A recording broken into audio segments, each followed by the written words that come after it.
established Indian Association in 1876 and the correct answer is Surendranath Banerjee and इन्होंने आनंद मोहन बोस के साथ start किया था। अगर हम लोग सी आर दास की बात करें तो इन्हें देश बंधु भी कहा जाता है। और अगर हम लोग नेक्स्ट बात करें W C Banerjee, so as you are all aware of this कि 1885 में आईएनसी के प्रेसिडेंसी को लीड किया था डब्ल्यू सी बैनर्जी ने। एंड इंडियन एसोसिएशन को आईएनसी प्रीकर्सर भी कहा जाता है। Precursor means forerunner. अगर आईएनसी नहीं रहता तो ये बहुत ही इंपॉर्टेंट रोल प्ले करता। So that is very important. So next question is which of the following events happened first. आपको पता लगाना है कि इसमें से पहले कौन हुआ था। सो पहले इसमें से अगर बात करें सो क्रिप्स मिशन हुआ था। Don't confuse between quit India movement and Cripps mission, क्योंकि क्रिप्स मिशन ऑलरेडी मार्च में हो गया था, ठीक है, मार्च 1942 में। और इसके रिस्पांस में फिर क्या हुआ था, क्विट इंडिया मूवमेंट 8 अगस्त को स्टार्ट हुआ था 1942, जो कि जुलाई के मंथ में स्टार्ट हुआ था। अगर हम लॉर्ड वेवेल की बात करें so 1943 and cabinet mission plan कब आया था 1946 में 24 मार्च को। Next question is in which country was the honorific Netaji applied to the name of Subhash Chandra Bose. So Germany में जब वो हिटलर से मिले थे तो इनकी एक बहुत इंपॉर्टेंट कहानी है और बहुत ही इंटरेस्टिंग भी है कि उन्होंने जब उससे मिले तो बहुत ही कैरिस्मेटिक पर्सनैलिटी वो नजर आए। तो उन्होंने अपने आजू बाजू जो एक उनके यहाँ काम करते थे उनको बुलाया कि इंडिया में सबसे बड़े लोगों को क्या कहते हैं, तो उसने बोला कि नेताजी। तो उसके बाद उन्होंने बोल दिया कि हिटलर ने कि जर्मनी में हम लोग क्या करेंगे, इन्हें नेताजी सुभाष चंद्र बोस ही बुलाएंगे। नेताजी उनके पीछे लगा दिया। सो नेताजी सुभाष चंद्र बोस जर्मनी के थ्रू है 1942 में। As you are all aware of this कि जो सुभाष चंद्र बोस है 1938 में हरिपुरा में उन्होंने किया था, 1939 में त्रिपुरी सेशन में किया था और उन्होंने स्वराज नेशनल पार्टी की स्थापना की थी। 23 जनवरी 1897 को पराक्रम दिवस भी मनाया जाता है। और father of nation to Mahatma Gandhi भी किन्होंने कहा था, who was the president of Lahore session of Indian national Congress in 1929 AD. So the correct answer is Jawaharlal Nehru थे और इन्होंने इसमें पूर्ण स्वराज के लिए पूरा का पूरा संकल्प लिया था, जो कि 1939 में हुआ था। वल्लभ भाई पटेल की बात करें तो 1931 कराची में इन्होंने लीड किया था। मोतीलाल नेहरू की बात करें तो 1919 अमृतसर एंड 1928 कलकत्ता में किया था। अगर राजेंद्र प्रसाद की बात करें तो 1934 में, 1935 में लखनऊ में, 1939 में त्रिपुरी में इन्होंने सारा कुछ लीड किया था। Who is related to Chittagong armoury raid. So it was happened in 1930 and Surya Sen इसके लीड रोल में थे। इन्हें दा भी कहा जाता था और इसमें रोल ऑफ वुमेन बहुत ही इंपॉर्टेंट था। वुमेन्स ने पार्टिसिपेट किया था। फॉर एग्जांपल कल्पना, प्रीति, बीना, ऐसे बहुत सारी वुमेन्स ने इनमें पार्टिसिपेट किया था और एक रिवॉल्यूशनरी मूवमेंट था। अगर हम नेक्स्ट की बात करें so who is not related to Champaran Satyagraha in 1917 AD. Okay, so who was not a part, so Rajkumar Shukla was not a part, Ram Manohar Lohia was not a part, so that means इसका ऑप्शन ई हो जाएगा। So always take care.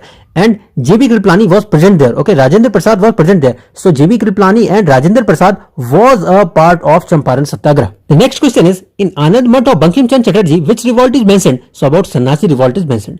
कुका को राम सिंह ने lead किया था। And अगर हम लोग नील इंडिगो के बारे में बात करें सो दीन बंधु मित्र ने अपनी नील दर्पण बुक में नील इंडिगो के बारे में ही चर्चा की है।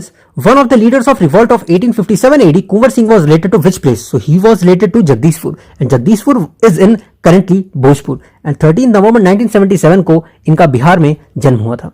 अगर हम इनकी एडिशनल इंफॉर्मेशन की बात करें, क्योंकि कुंवर सिंह से रिलेटेड बहुत सारे क्वेश्चंस को ये पुटअप करते हैं।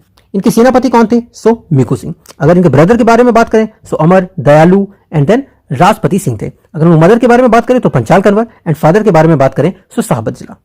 Okay, during quit India movement who among the following escaped from Hazaribagh jail. Hazaribagh jail से कौन भाग गया था, so the correct answer is Jayaprakash Narayan भाग गए थे। और वो किसके साथ में भागे थे, विथ मिसेस अरुणा आसफ अली। और आपको याद है कि अरुणा आसफ अली ने 1942 में जो कि क्विट इंडिया मूवमेंट था उसमें बहुत ही इंपॉर्टेंट रोल प्ले किया था। Where was the Ghadar party established. So it was established in 1913 in United States of America, San Francisco में एस्टैब्लिश हुआ था। राइट, और इन्होंने हिंदुस्तान गदर पत्र की भी स्थापना की थी। इन्होंने स्टार्ट किया था और हिंदू और उर्दू लैंग्वेज में स्टार्ट किया था। इसके मिनिस्टर कौन थे गदर पार्टी के, सो लाला हरदयाल थे। डेप्यूटी कौन थे, कैसर सिंह थे। और फाउंडर इनके कौन थे, सो सोहन सिंह बकाना थे। ओके, ऑप्शंस में ये आ सकता है। Next question is who was the president of Gaya session of Indian national Congress in 1922 AD. So Chittaranjan Das थे, सीआर दास इसके थे। ओके, और ये 40th सेशन था। अगर हम लोग हकीम अजमल खान के बारे में बात करें तो 1921 अहमदाबाद में वो लीड कर रहे थे। अगर महात्मा गांधी की बात करें तो इन्होंने only one and only session में लीड किया 1924 में, जो कि बेलगांव सेशन हो रहा था। इन्होंने महात्मा गांधी ने प्रेसिडेंसी सिर्फ उसी में की है। अगर हम लोग मौलाना अबुल कलाम आजाद के बारे में बात करें, जिन्हें की बाद में जाकर के भारत रत्न से भी अवार्डेड किया गया, सो 1927 में। एंड देन रामगढ़ झारखंड में इन्होंने 1942-46 सबसे ज्यादा लॉन्गेस्ट टाइम तक ये लीड करते रहे। नेक्स्ट क्वेश्चन की बात करें so who established the servants of Indian society की स्थापना किसने की थी 1905 में। सो इन्होंने किसने की थी, गोपाल कृष्ण गोखले ने की थी, जो कि कौन से थे, जो कि राजनीतिक गुरु भी थे किनके, महात्मा गांधी जी के थे। ओके, इस तरीके से याद रखते हैं, महात्मा गांधी में एक जी आता है तो इनके गुरु में कितने आएंगे, डबल जी आएंगे। So Gopal Krishna Gokhale. Servants of Indian society की जो मेन जो वर्क था वो था to unite and train Indians of different ethnicities in welfare work. Okay, ताकि सबका भला हो सके। Who has written the book unhappy India 1928 में लिखी गई थी और इसको लिखा था लाला लाजपत राय जी ने, और इन्होंने पंजाब केसरी की स्टार्ट की थी, पीएनबी बैंक इन्होंने स्टार्ट किया था, और ये साइमन कमीशन में ड्यूरिंग जिस समय उन्हें स्टिक से बहुत ज्यादा तेज से सर में लग गया था और उनकी मौत हो गई थी, ओके, लाठीचार्ज में। Who participated in all the 3 round table conferences में किसने पार्टिसिपेट किया था? So one and only B R Ambedkar ने ही पार्टिसिपेट किया था सारे के सारे ऑल 3 राउंड टेबल कॉन्फ्रेंसेस में, जो कि 1930, 31 एंड 32 में हुए थे। सो जॉर्ज फिफ्थ ने कॉल किया था, रामसे मैकडोनाल्ड उनको चेयर कर रहे थे, और महात्मा गांधी जी सिर्फ और सिर्फ सेकंड राउंड टेबल कॉन्फ्रेंस में गए थे, and he was the sole representation of Indian national Congress, and women कौन सी गई थी? सरोजनी नायडू वहां पर गई थी। रिकमेंडेशन जिन्ना ने दी थी। Portfolio Rajendra Prasad held in the interim government in 1946 AD में कौन कर रहे थे पोर्टफोलियो? कौन सा मिला था राजेंद्र प्रसाद को? सो उन्हें मिला था फूड एंड एग्रीकल्चर। अगर होम के बारे में बात करें तो होम मिनिस्ट्री वल्लभ भाई पटेल को मिली थी, इन्फॉर्मेशन ब्रॉडकास्टिंग भी उन्हीं को मिली थी। डिफेंस में बलदेव सिंह को, और फाइनेंस में जॉन मिठाई को। नीचे मैंने लाला लाजपत राय की कुछ इंपॉर्टेंट बुक्स को भी मेंशन किया है जो कि फ्यूचर एग्जाम्स में पूछे जा सकते हैं, जैसे कि स्टोरी ऑफ माई सेपरेशन, उसके बाद फिर आर्य समाज, फिर यंग इंडिया, अगर हम लोग इंग्लैंड डेब्ट टू इंडिया के बारे में बात करें 1917 में लिखा था, और फिर पॉलिटिकल फ्यूचर ऑफ इंडिया 1919 में लिखा था। So that's it for today's session.